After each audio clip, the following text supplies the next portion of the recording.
আসসালামু আলাইকুম ওয়া রাহমাতুল্লাহ।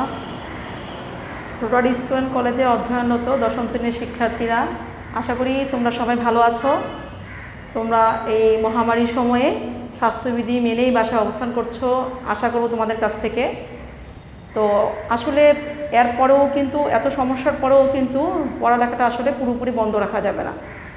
যেহেতু বিদ্যালয়ে এসে তোমরা আমাদের কাছ থেকে সরাসরি পাঠ গ্রহণ করতে পারছো না, সে কারণেই আসলে এই অনলাইন সিস্টেম, যাতে করে তোমরা ঘরে বসে সময়টা পুরোপুরি তোমাদের নষ্ট না হয়ে কাজে লাগাতে পারো, ঘরে বসেই প্র্যাকটিসটা করতে পারো। সেই জন্য তোমাদের উদ্দেশ্যে, তোমাদের ভালোর উদ্দেশ্যে আমাদের এই আয়োজন। আশা করি তোমরা সবাই এতে সম্পৃক্ত থাকবে, রেগুলার ক্লাসগুলো দেখবে, সেই অনুযায়ী নিজেরা পাঠ গ্রহণ করবে, যাতে তোমাদের পরীক্ষা ভালো হয়। তো তোমাদের হায়ার ম্যাথ, আজকে হায়ার ম্যাথ ক্লাস নিব অধ্যায় 1-এর উপর, অন্বয় ফাংশনের উপর।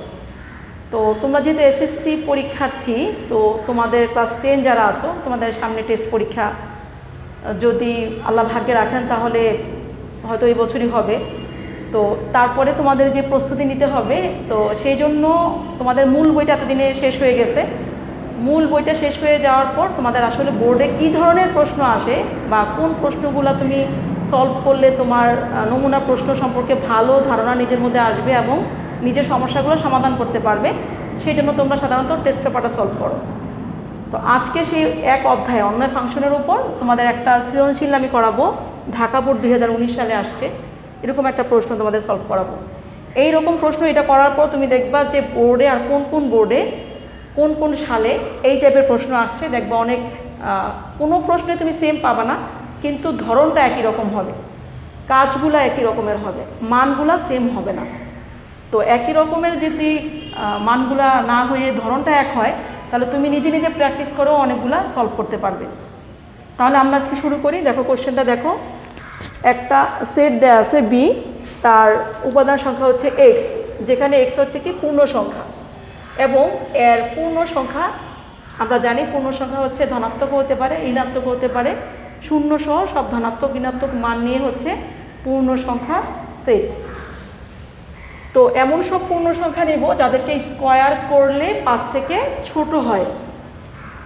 একটা অন্যয় দেয়া আছে আর, যার উপাদানগুলো হচ্ছে এক্স ওয়াই, যেখানে এক্স বিলংস টু বি, অর্থাৎ এক্স আমরা নিব বি সেট থেকে, এবং ওয়াইয়ের যে উপাদানগুলো নিব পাবো সেটাও বি এর মধ্যেই থাকতে হবে, এবং এই সমীকরণকে মানবে। অর্থাৎ এই সমীকরণে, অর্থাৎ ডোমেনকে যদি 2 দিয়ে গুণ করো, সেটা হবে রেঞ্জের সাথে 2 যোগ করলে তার সমান। একটা ফাংশন দেওয়া আছে এফ অফ ওয়াই, তাহলে এখানে এটার সাথে একটা ফাংশনও দেওয়া আছে এখানে এফ অফ এক্স। আচ্ছা, ক নাম্বার প্রশ্ন, এই ফাংশনটার এফ অফ এক্স যদি 2x,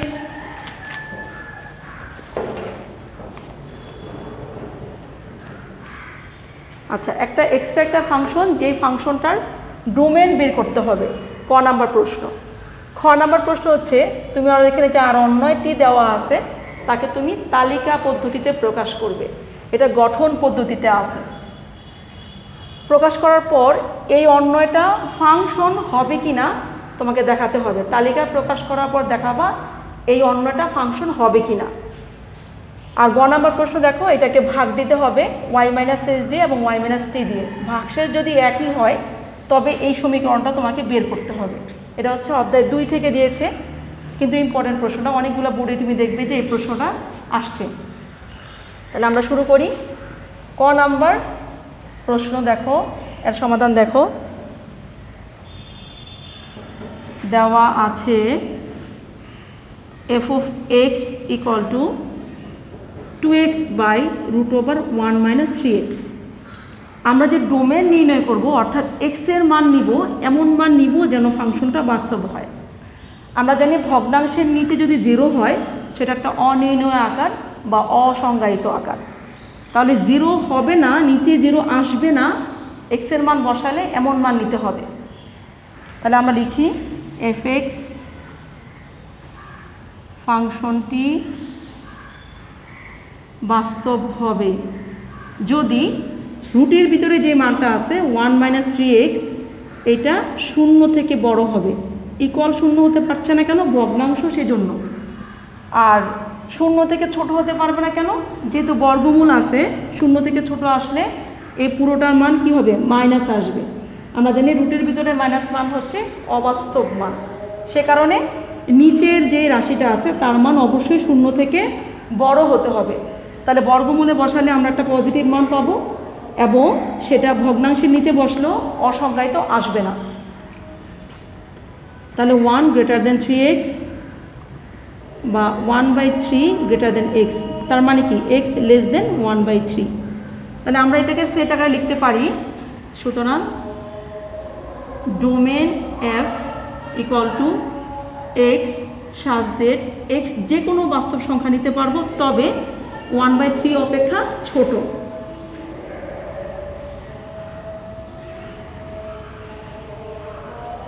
এটাই অ্যান্সার হবে। এবার নাম্বার খ দেখো। এবার আমরা আর অন্য এটা নিব। সেটা নেওয়ার জন্য আমাদের এখানে x belongs to b, y belongs to b, তাহলে b সেটটাও বের করতে হবে।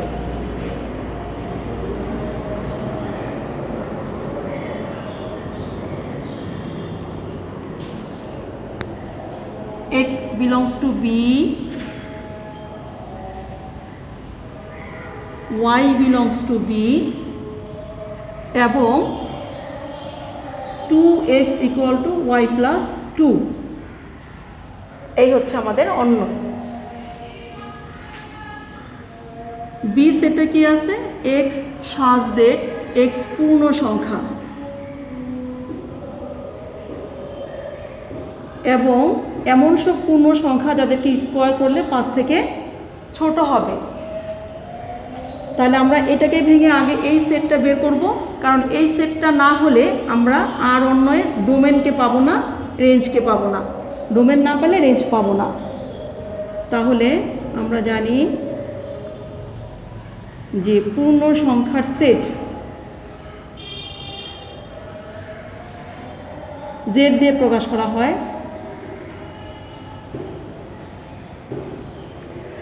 আনলিমিটেড। তাহলে আমার এখানে যে বি সেট তার উপাদান কি কি হবে দেখো। শূন্যকে যদি স্কোয়ার করি অবশ্যই 5 থেকে ছোট হবে।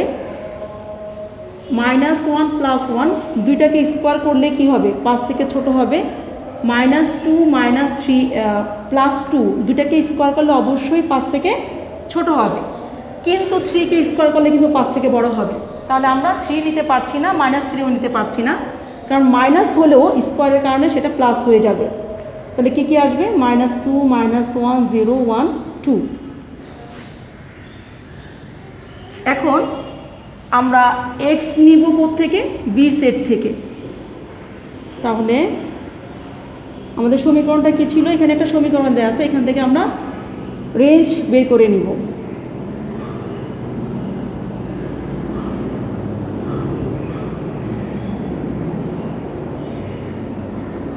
x equal to y plus 2, তাহলে y মান কত হবে? 2x minus 2।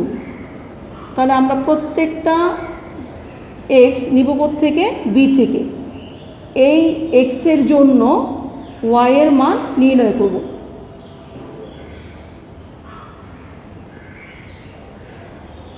ছক আকারে করলে তোমার তাড়াতাড়ি হবে।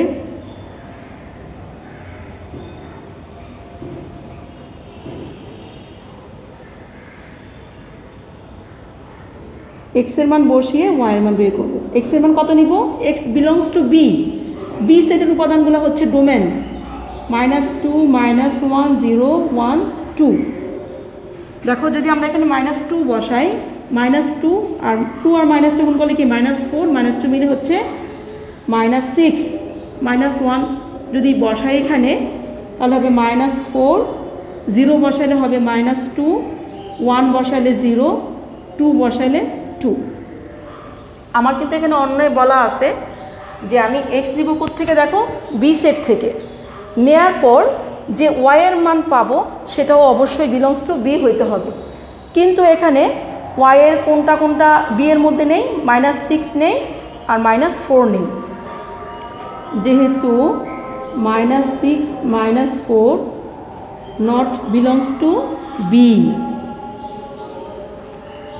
তাহলে এদেরকে দিয়ে যে ক্রোমোজোর পাবো সেটা অবশ্যই আর অন্যয়ে থাকতে পারবে না, কারণ ওয়াইয়ের সবগুলা মান কিন্তু বি এর মধ্যে পাইনি।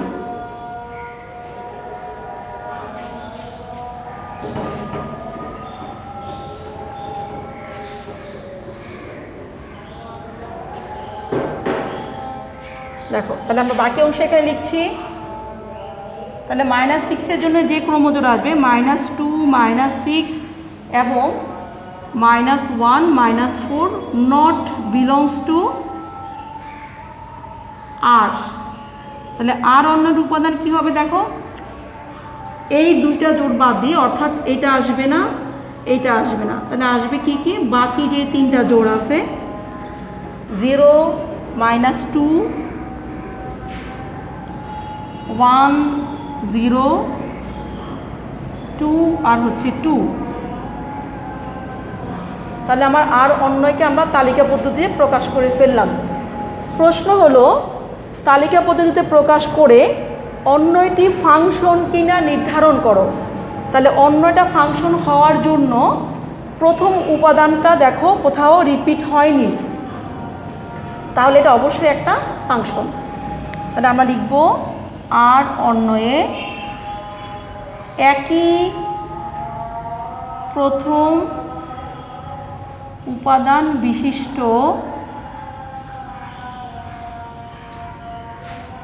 একাধিক ক্রোমোজোর নেই, সুতরাং আর অন্যটি একটি ফাংশন। দেখো তিনটা জোড়ের মধ্যে ডোমেন কত, 0 1 2, ডোমেনগুলো ভিন্ন ভিন্ন আসছে, তাহলে এটা অবশ্যই একটি ফাংশন। তাহলে আমাদের খ নাম্বার কমপ্লিট। গ নাম্বারটা করার জন্য আমাদের ফাংশন হচ্ছে f(y), y এর ফাংশন একটা দেয়া আছে।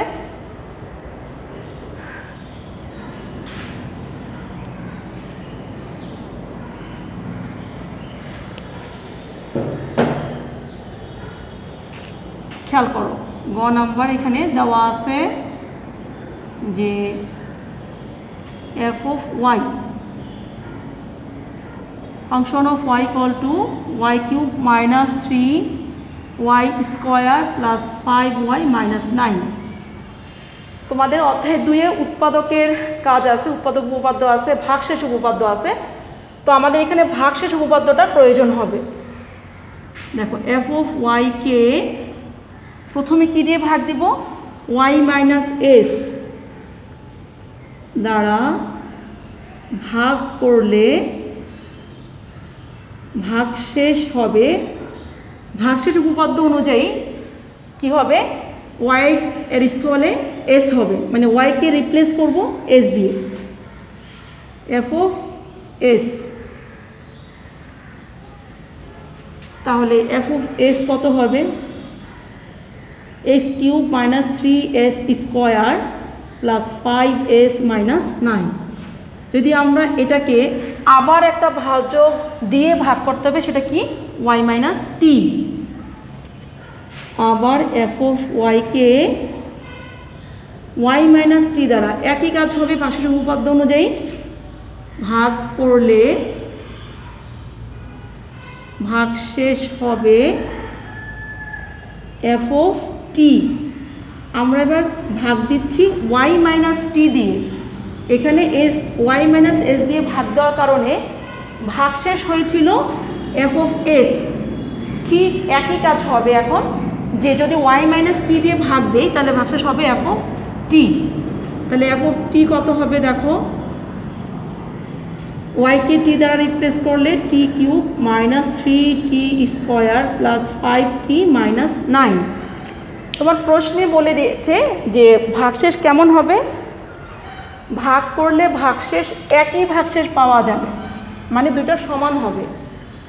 তাহলে আমরা প্রশ্ন থেকে পাই, প্রশ্ন মতে f(s) সমান f(t). তাহলে f(s) এর মান হচ্ছে s³ minus 3s square plus 5s minus 9 সমান t³ minus 3t square plus 5t minus 9। আমরা পক্ষান্তর করে সবগুলো বাম পক্ষে নিয়ে আসি, তাহলে চিহ্ন পরিবর্তন হবে।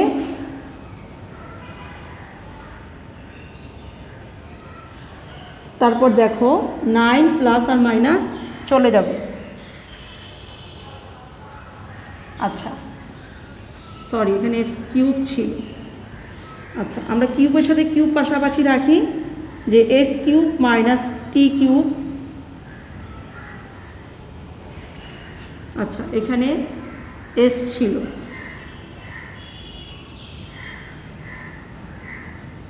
Three T square. দেখো কিউব দুটা পাশাপাশি রাখলাম, S cube minus T cube, 3s square আর 3t square plus 3s minus 5t equal to 0।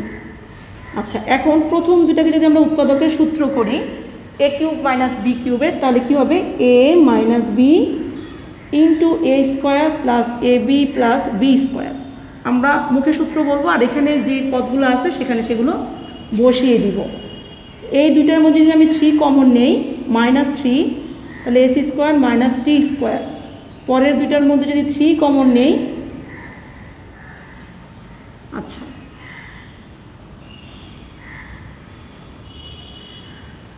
এখানে হবে 5s, তাহলে কমন নিব 5s minus T equal to 0। এবার খেয়াল করো, এস মাইনাস টি এখানে আছে, যদি আমি এটা ভেঙে দেই এস প্লাস টি আর এস মাইনাস টি, তাহলে এস মাইনাস টি এখানে আছে এবং তিনটা পদেই একটা করে উৎপাদক কমন এস মাইনাস টি। তাহলে আমি এস মাইনাস টি প্রত্যেকটা থেকে কমন নিব। কি থাকে দেখো, S square plus S T plus T square, S minus T নিয়ে গেলাম, রইল কি minus 3 into S plus T plus 5 equal to 0। এখানটা কন্ডিশন আছে যে S not equal to T, তাহলে এস মাইনাস টি কী হবে? অবশ্যই নট 0 হবে, আর নট 0 হলে অবশ্যই কি এটা আমরা ডান পক্ষকে ভাগ দিতে পারবো। তাহলে S square plus S T plus T square minus 3s minus 3t plus 5 equal to 0, যেহেতু এস নট ইকুয়াল টু টি, কন্ডিশনটা আমরা লিখে দিলাম পাশে। সুতরাং আমি এখন এটার সাথে মিলিয়ে লিখতে পারি, আমার অংশ ওখানে মিলিয়েই চলে আসছে, তাহলে এটাই হবে আমাদের যেটা চেয়েছে প্রশ্নে, সেটা চলে আসছে শর্ট। দেখো আবারও বলছি, এটা যেহেতু ঢাকা বোর্ড 2019 সালে আসছে, এই অধ্যায়টা তোমাদের জন্য খুবই গুরুত্বপূর্ণ। তো এই অধ্যায়ের যে প্রশ্নটা আজকে করালাম, ঠিক এই রকমই প্রশ্ন তুমি বোর্ডগুলো ঘাটলে অনেকগুলো বোর্ডে বিভিন্ন সালে পেয়ে যাবে। তাহলে এটার সাথে মিল রেখে কোশ্চেনগুলো তোমরা সলভ করবে। নেক্সট ক্লাসে ইনশাল্লাহ আমরা অন্য একটা অধ্যায় করব। তোমাদের সবসময় সৃজনশীল সলভ করতে যে তুমি দেখবা, প্রথমটা প্রশ্ন দেখার পরেই তুমি চিন্তা করবা যে এটা কোন অধ্যায়ের ছিল। আর এটা যদি ধরতে পারো, তাহলে তুমি যেহেতু বই করে আসছো, তাহলে বইয়ের সিস্টেম অনুযায়ী তুমি সহজেই এটা করতে পারবে। তা তোমাকে আগে পুরো মূল বইটা, অর্থাৎ মেন টেক্সট বুকটা তোমাকে খুব ভালো পারতে হবে। টেক্সট বুকের আলোকে তুমি কোশ্চেনগুলো সমাধান করবা। ঠিক আছে, আজকে তাহলে এইটার আলোকে তোমরা আশা করি এটার সাথে মিল আছে আমার প্রশ্নগুলো কমপ্লিট করবে। নেক্সট ক্লাসে ইনশাল্লাহ আমরা পরবর্তী কোনো অধ্যায় শুরু করব। আজকে এই পর্যন্ত, আল্লাহ হাফেজ, সবাইকে আসসালামু আলাইকুম।